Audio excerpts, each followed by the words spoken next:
sainteté. L'univers crie sa majesté. Chantons gloire et puissance, force et louange à l'agneau immolé. Bonjour frères et sœurs. Merci d'être venus nombreux à notre émission de cet après-midi, l'heure du miracle. Nous allons prier encore le Seigneur pour lui présenter cette réunion parce qu'il a encore beaucoup de choses à faire dans nos vies comme il ne cesse de le faire. Seigneur, nous te bénissons et nous te rendons grâce pour cet après-midi où tu nous donnes encore l'occasion, Seigneur, de bénéficier de la présence de l'Esprit, de la présence de Dieu. Seigneur, nous te rendons l'honneur, la gloire et la louange parce que nous avons la certitude, notre Père, que beaucoup de choses nous seront révélées par le Saint-Esprit, mais beaucoup de choses seront également accomplies par le même Esprit. Merci de ce que tu nous communiques l'intelligence spirituelle, tu renouvelles notre intelligence pour pouvoir comprendre comme tu veux que nous comprenions. Parle-nous tes serviteurs et tes servantes que nous sommes, écoute, au nom de Christ Jésus. Amen.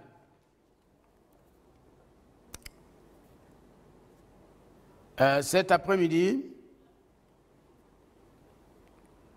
nous allons poursuivre avec l'étude des forteresses mentales ou spirituelles que l'ennemi a construites dans notre système de pensée pour pouvoir nous garder prisonniers et esclaves, pour pouvoir asservir nos vies. Nous allons donc prendre nos Bibles dans 2 Corinthiens, au chapitre 4. Et nous lirons à partir du verset 4. 2 Corinthiens, chapitre 4. Et nous lirons le verset 4. Je vais commencer au verset 3. Si notre évangile est encore voilé, il est voilé pour ceux qui périssent, pour les incrédules dont le Dieu de ce siècle aveugle l'intelligence, afin qu'ils ne vissent pas briller la splendeur de l'évangile de la gloire de Christ, qui est l'image de Dieu. Cet après-midi, nous allons nous entretenir sur le thème « Comment opèrent les forteresses mentales ?» Comment opèrent les forteresses mentales? Et la première réponse à cette question, nous la trouvons donc dans ce verset. Les forteresses mentales opèrent en obscurcissant notre intelligence. En obscurcissant notre intelligence. C'est ce que Paul nous dit ici, que pour les incrédules dont le Dieu de ce siècle a aveuglé l'intelligence, afin qu'ils ne vissent pas briller la splendeur de l'Évangile. Pourquoi obscurcit-il l'intelligence? C'est pour que tu ne sois pas en mesure de voir briller la splendeur de l'Évangile, la gloire de l'Évangile, la lumière de l'Évangile. C'est quoi la splendeur de l'Évangile? C'est quoi la lumière de l'Évangile? c'est simplement la bonne compréhension du message de l'évangile. Donc Satan, il fait de tout son mieux avec sa cohorte des esprits, notamment les esprits familiaux. Il va tout faire pour garder l'intelligence d'une famille dans les ténèbres, de sorte que quand l'évangile vient, cette dernière aura des difficultés, va éprouver des énormes difficultés à comprendre l'évangile. Donc voilà le rôle de ces ténèbres, occasionnées par les forteresses mentales. Il y a plusieurs types de forteresses. Il y a des forteresses qui contrôlent toute une famille, en leur dictant des habitudes, en leur dictant des attitudes, à leur dictant des langages. Ces forteresses vont contrôler des familles entières. Ah, notre famille est sous la malédiction de tel grand-père. Ah, notre famille, elle ne peut pas faire telle chose.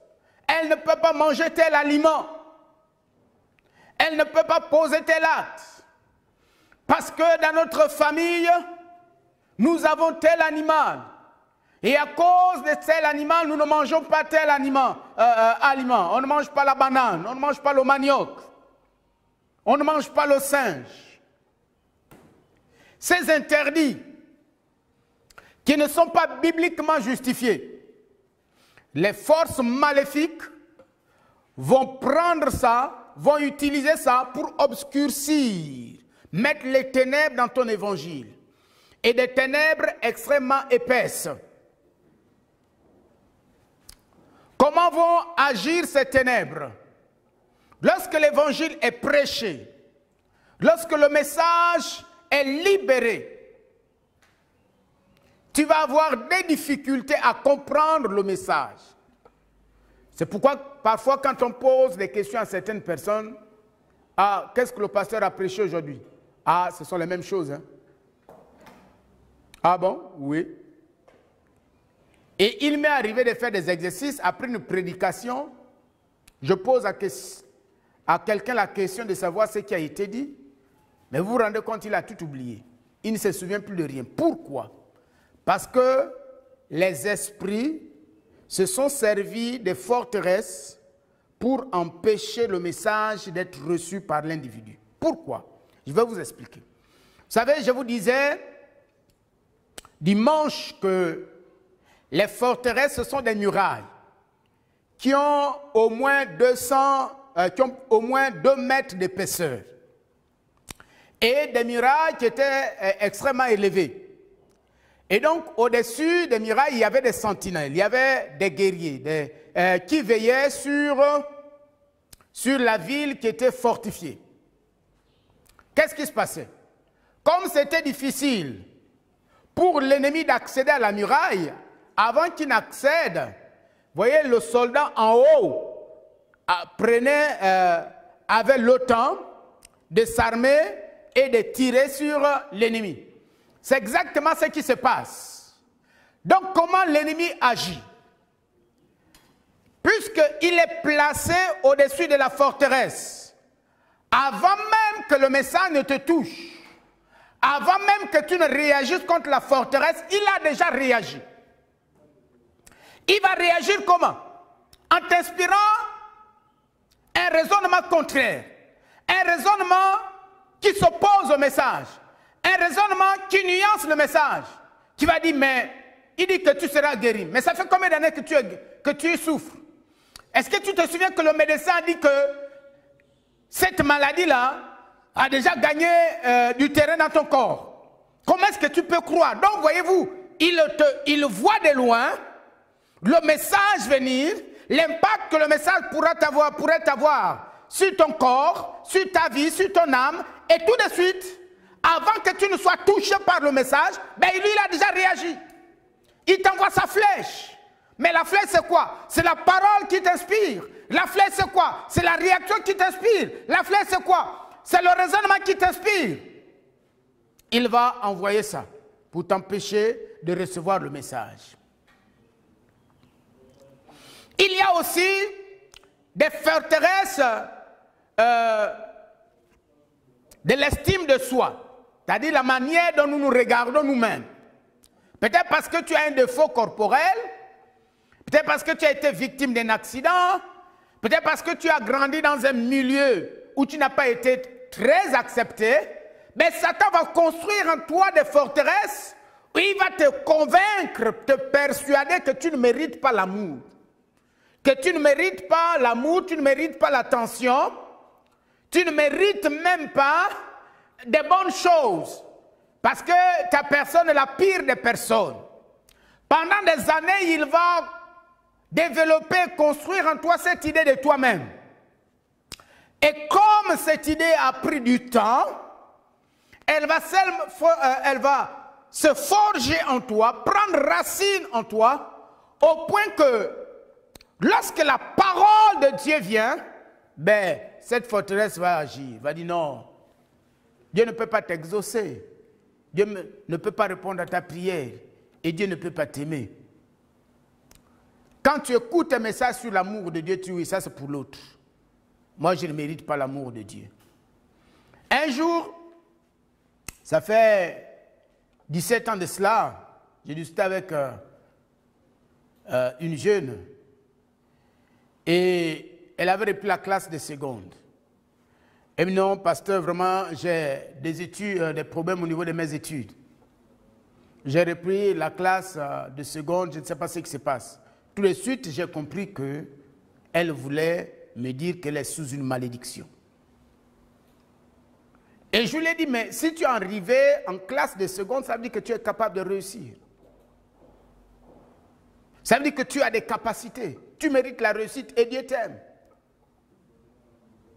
Elle, non, pasteur, ce n'est pas possible. Et je lui ai posé cette question, je lui ai dit, bon, raconte-moi 2 ou 3 histoires qui ont marqué ta vie. Elle va me dire que lorsqu'elle était enfant, souvent, sa mère prenait ses 100 francs et remettait à sa grande sœur. Et à l'école, c'est la grande sœur qui achetait pour elle et pour elle-même les gâteaux ou le lait. Et donc, ce comportement de sa mère lui a donné l'impression, ou l'a convaincu qu'elle n'était pas capable de faire quelque chose. Et cette histoire-là, donc, l'a marqué toute la vie. Donc, quand elle a vécu cet échec scolaire, ben, ce sentiment intérieur, cette forteresse qui s'était construite en elle depuis l'enfance a réagi. Et ça construit en elle une image négative d'elle-même. Mais c'est parti de quoi? D'un acte de sa mère, qui prenait ses 100 francs pour remettre à la grande sœur. Pas parce qu'elle la méprisait, mais parce que c'était que bon, c'est la plus grande, elle pouvait mieux gérer. Mais l'enfant n'avait pas pris ça de la sorte. Cet acte l'a persuadé qu'elle n'était pas capable de poser un acte responsable. Au point que ça l'a influencé. Donc voyez-vous, voilà un type de forteresse qui affecte l'image. Et je ne sais pas quelle image tu as de toi-même. Comment tu te regardes?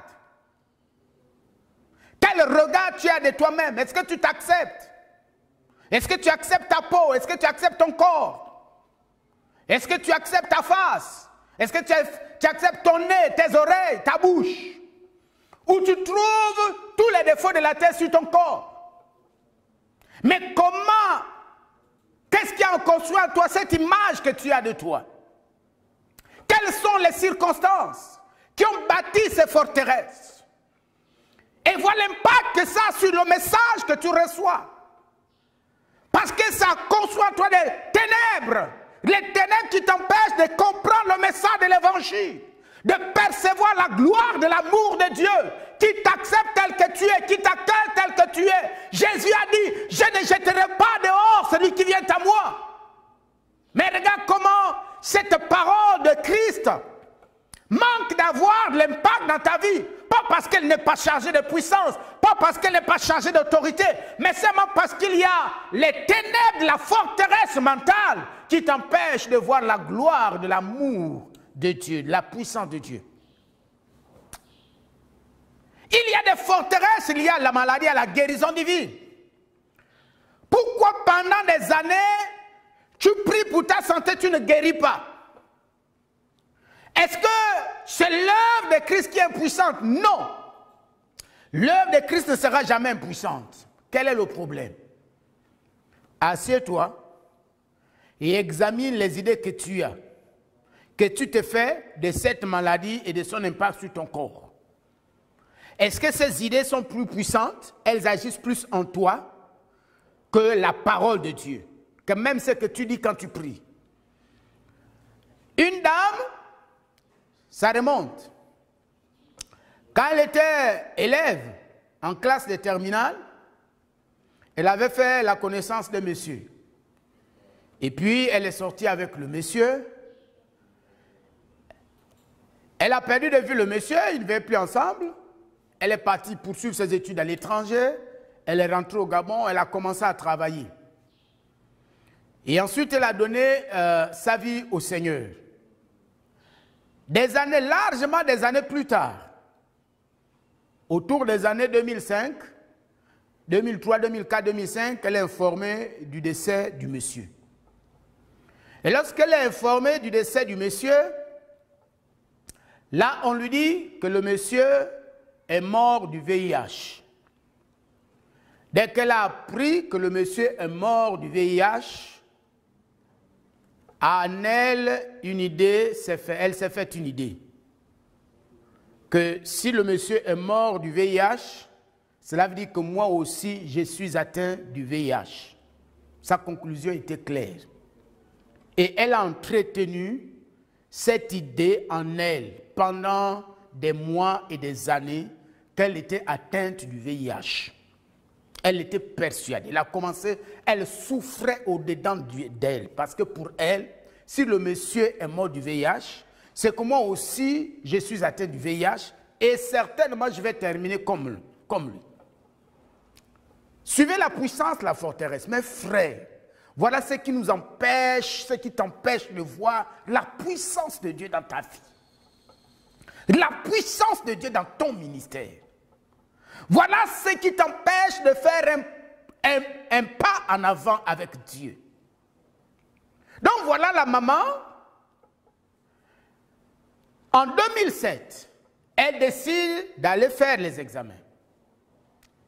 Elle a fait tout le bilan, plus précisément le bilan du VIH. Quand elle a fait le bilan était négatif. Elle n'était pas atteinte. Mais l'idée là, puisque elle avait construit, comme je nous disais, en elle des forteresses, elle était devenue, cette idée était devenue une grande forteresse. Donc, au-dedans d'elle, elle a refait, parce que c'est ce qui est aussi exigé médicalement, cliniquement. Elle a refait l'examen. L'examen a donné les mêmes résultats, c'est-à-dire négatif. Donc, elle n'est pas atteinte, elle n'a jamais été atteinte. Mais elle n'était toujours pas satisfaite. Le raisonnement là était là, puis c'est devenu une force en elle. Étant devenue une force en elle, elle a commencé à avoir l'impression de souffrir, d'être malade. Elle sent des sensations dans son corps. Et parfois, quand elle a constate des taches, elle est allée voir un dermatologue. Se disant que le dermatologue va lui dire que c'est le VIH. Quand elle va voir le dermatologue, la dame dermatologue lui prescrit juste des pommades. Elle dit à la dame dermatologue, c'est tout, vous ne me donnez pas des examens à faire. Mais la dame dermatologue dit, mais madame, vous n'allez pas m'apprendre mon travail. Ce que je vois sur votre corps n'exige pas un examen particulier. Donc c'est tout ce que je peux vous prescrire par rapport à ça. Alors, donc vous voyez frères et sœurs, voilà comment agit la puissance d'une forteresse.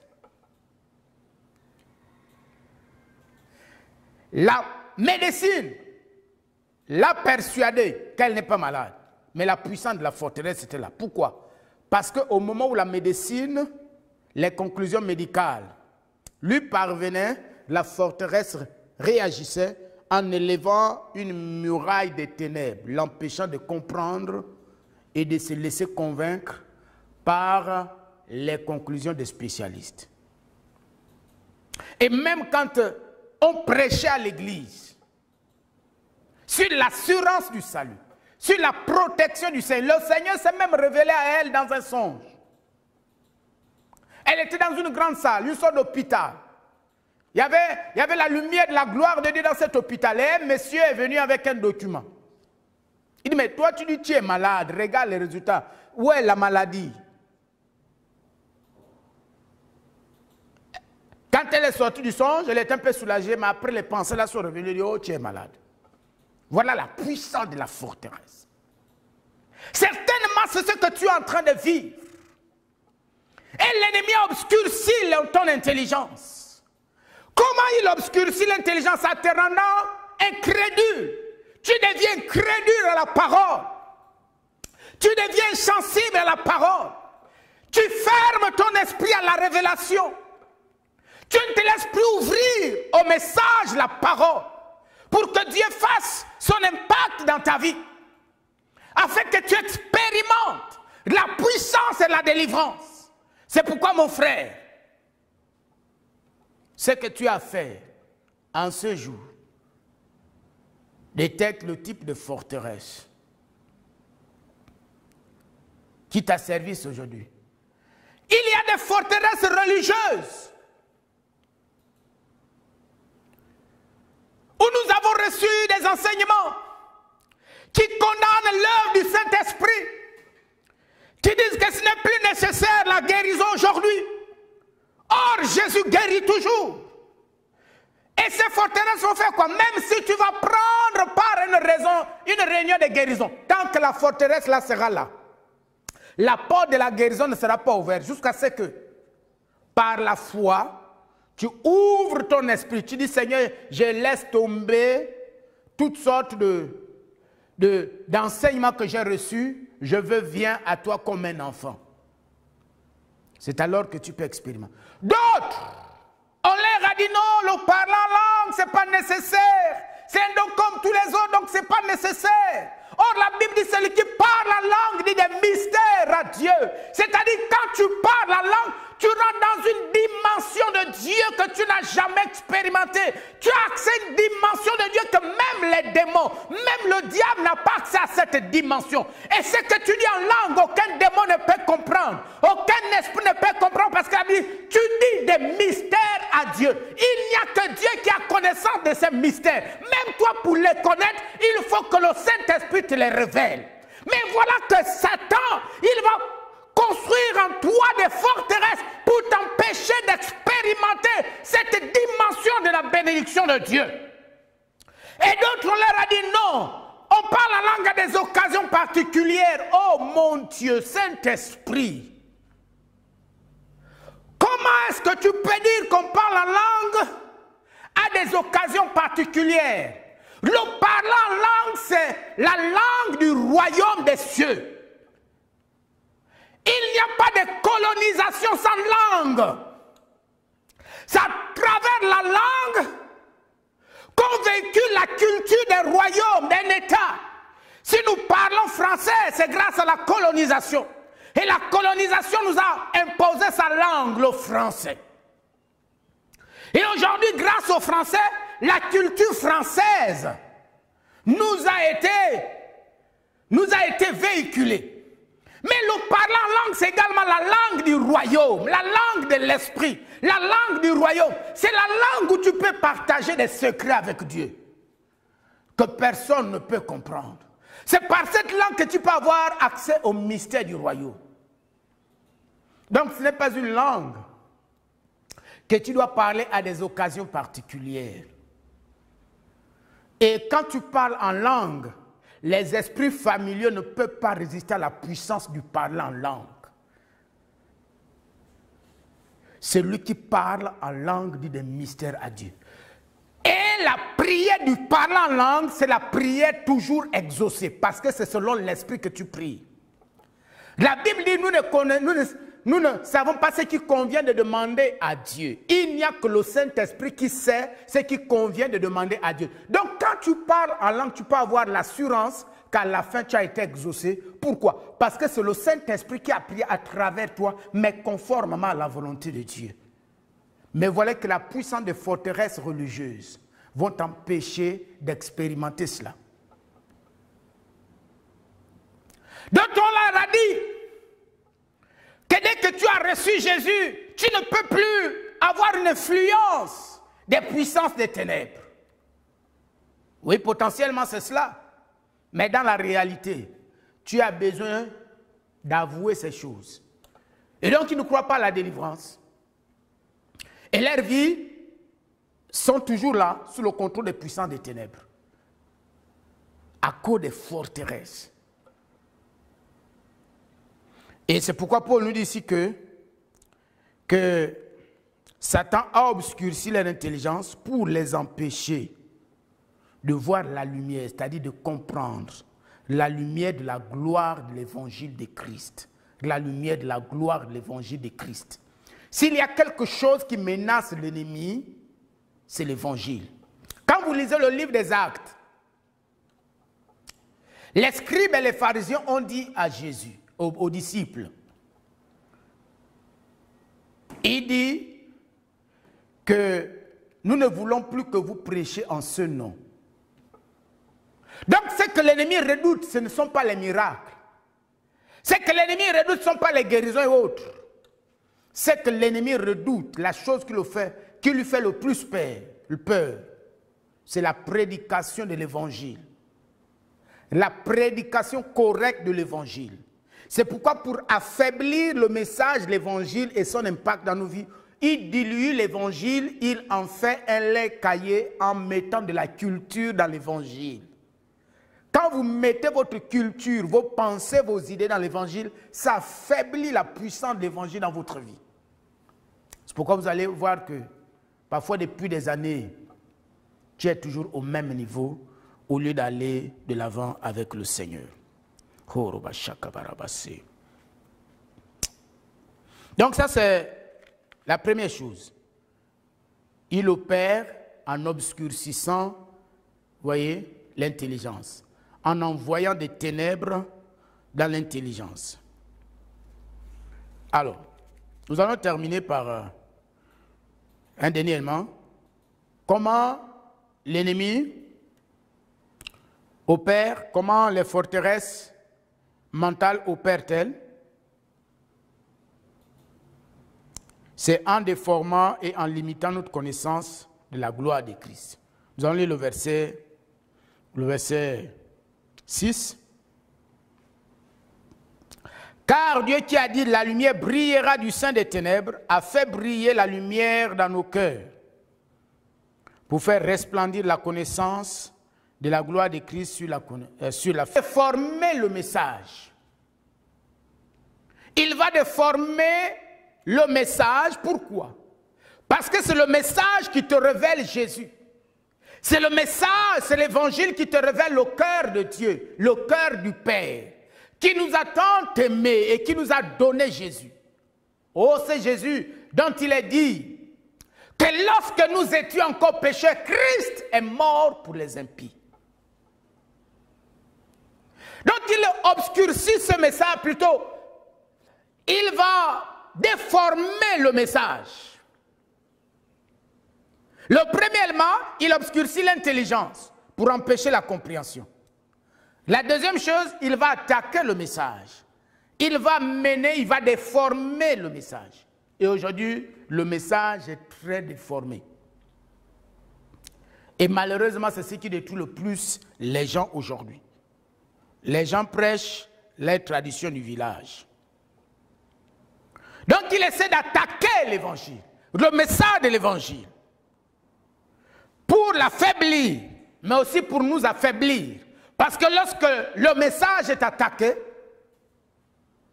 ton témoignage aussi est attaqué. Et quand ton témoignage est attaqué, quand tu es affaibli,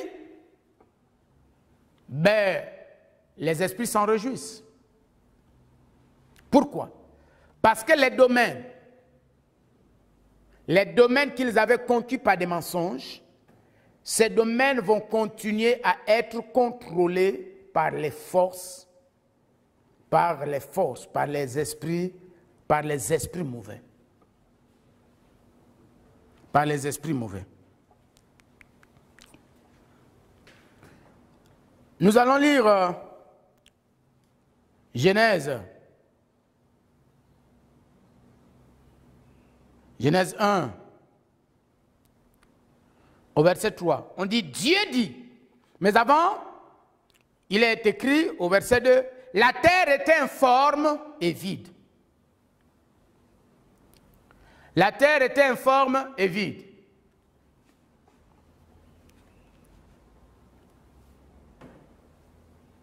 La terre était informe et vide. Deux choses, informe et vide. Il y avait des ténèbres, trois choses. Et à la surface de la Bible, et l'Esprit de Dieu se mouvait au-dessus des eaux. Vous voyez? Donc il y avait une confusion. Et il fallait, c'est la première fois qu'il est écrit dans la Bible que Dieu va dire, que Dieu va parler. Et dès que Dieu a parlé, la lumière est apparue. Donc, quelle est la réponse à la confusion, au vide, à ce qui est forme, ce qui n'a pas de forme dans ta vie? Tu as besoin de quoi? Tu as besoin que Dieu parle. Tu as besoin d'entendre la voix de Dieu. Tu as besoin de saisir la direction prophétique de Dieu pour ta vie. C'est alors que tu vas voir la manifestation de Dieu. Dit que la lumière soit et la lumière fut. Où était la lumière? La lumière était couverte par l'Esprit. Il y a quelque chose que Dieu couvre au-dedans de toi. Il y a une bénédiction que Dieu couvre au-dedans de toi. Et je déclare au nom de Jésus que la parole de Dieu sorte cette bénédiction. Que la parole de Dieu sorte ta délivrance. Que la parole de Dieu sorte ta guérison. Que la parole de Dieu sorte ta restauration au nom puissant de Christ Jésus. Parce qu'il est dit, il est écrit, Dieu dit que la lumière soit et la lumière fut. Oui. Voilà, frère. Deux choses que tu dois retenir aujourd'hui. Que lorsqu'il y a la présence d'une forteresse dans ton esprit, elle va obscurcir ton intelligence spirituelle pour t'empêcher de comprendre le message de l'évangile, de sorte que tu vas rester toujours sous l'esclavage des esprits de famille, des forteresses mentales qu'ils avaient construites en toi. Et donc, en recevant le message n'aura aucun impact. La deuxième chose, c'est forteresse. Les esprits vont s'en servir pour faire quoi? Pour déformer l'évangile, pour te donner une mauvaise compréhension de l'évangile. Ils vont te dire, non, mais c'est vrai que tu as reçu Jésus, mais attention, tu n'es pas totalement sauvé. Il y a encore des choses que tu dois faire pour être sauvé. Non. Quand nous recevons Jésus, Jésus vient demeurer en nous éternellement. Donc, vous voyez, il va déformer l'évangile pour que tu ne vois pas la gloire de Christ. Pour que tu ne vois pas la gloire de Christ sur la face de Christ. Cela veut dire quoi? Ça veut dire que le plan de Dieu est que la gloire de Dieu soit sur ta face. Oh, merci Seigneur. Quand tu marches, tu dois être une manifestation visible de la gloire invisible de Christ. Comme on voyait la gloire de Dieu sur la face de Moïse. Mais elle était limitée dans le temps. Pour Moïse, elle était limitée dans le temps. C'est pourquoi à un moment donné, Moïse se voilait de peur que les gens ne se rendent compte que la gloire n'est plus sur sa face. Ce qui est glorieux et élevé pour toi, c'est que tu as plus que Moïse. Qu'est-ce qui fait de toi quelqu'un de plus que Moïse? C'est que la gloire qui est sur ta face est une gloire éternelle. Et lorsque tu reçois clairement l'évangile, correctement l'évangile, tu deviens une manifestation de la gloire. Le monde voit sur toi la gloire de Dieu. La famille voit sur toi la gloire de Dieu. Ta face devient la face de Christ, qui est la manifestation de la gloire du Père. Et je déclare au nom de Christ Jésus que cet après-midi, après cet enseignement, que tu rentres dans cette dimension de la gloire et que toutes les forteresses tombent au nom de Christ Jésus et que la guérison que tu recherchais, tu la reçoives au nom de Jésus. Que la délivrance que tu recherches, que tu la reçoives et tu l'expérimentes au nom de Christ Jésus. Que la paix que tu recherches, tu la reçoives et l'expérimentes au nom de Christ Jésus. Que le travail que tu cherchais, que tu le reçoives au nom de Christ Jésus. Oui, le travail digne, au nom de Christ Jésus. Je te bénis, Seigneur. Alléluia, rabasakabashi karabase. Roshi karahi karabahoma kamarabasondorobasikabashi arabase. Roshi karabahoba kabakabarabaso mashamanamaso. Remana marina rabahoba kabakabarabasondorobasikarabasoko bashabarabase. Rakasondorobase manamaso mashamanamase. Seigneur, merci pour la gloire de l'évangile qui opère dans la vie de quelqu'un cet après-midi. Oh, reçois au nom de Jésus. Je te commande de te mettre sur tes pieds, de marcher au nom puissant de Christ Jésus.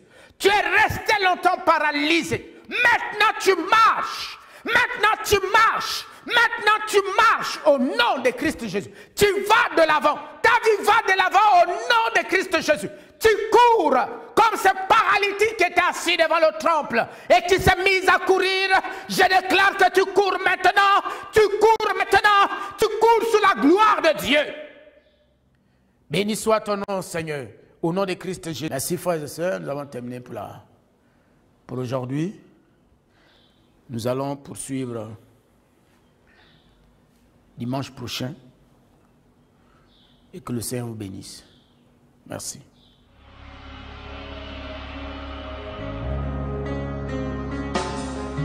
Tous les anges de sa sainteté, l'univers crie sa majesté. Chantons gloire et puissance